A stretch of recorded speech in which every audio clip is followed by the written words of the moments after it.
चांगल्या बायकोत असतात या 3 गोष्टी. नवरा कायम राहतो खुश. संसाराचा गाडा हा नवरा आणि बायको हाकत असतात. हा संसाराचा गाडा शेवटपर्यंत हाकण्यासाठी संसाराची 2 चाकं म्हणजे नवरा आणि बायको आहेत. दोघांना एकमेकांकडून काही न काही अपेक्षा असतात. ज्या प्रकारे बायकोला नवऱ्याकडून अपेक्षा असते तशीच नवऱ्याला बायकोकडून अपेक्षा असते. संसारामध्ये बायको जर शांत आणि सोज्वळ असेल तर नवऱ्या मुलाच्या आयुष्याची चांदी होताना पाहायला मिळते. नवरा आणि बायको यांच्या नात्यामध्ये चांगला समज असेल तर दोघेही आलेल्या संकटांचा सामना करू शकतात. आचार्य चाणक्य यांनी एक चांगल्या महिलेचं, पत्नीचं लक्षण असलेल्या 3 चांगल्या सवयी सांगितल्या आहेत.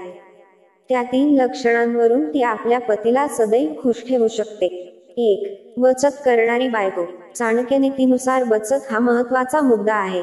जर बायको पैशांची बचत करत असेल तर हे लक्षण नवऱ्यासाठी फार महत्त्वाचं आणि फायदेशीर आहे.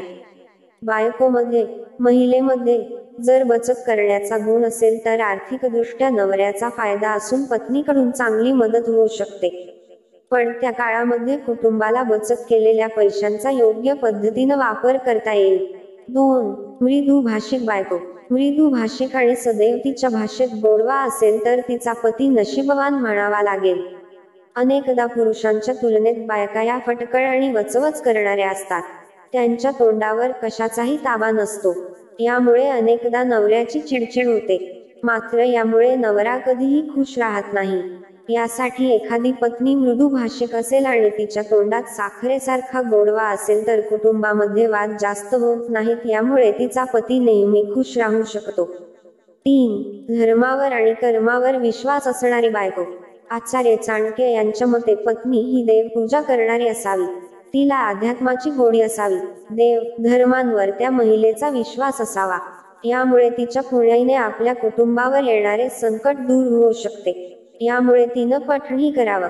ज्या पद्धतीने पुरुषांना खुश ठेवण्यासाठी महिलांमध्ये काही गुण असणं आवश्यक आहे, त्याचप्रमाणे महिलांना खुश ठेवण्यासाठी पुरुषांनीही काही लक्षणं असावीत ज्यामुळे पत्नी खुश राहू शकते.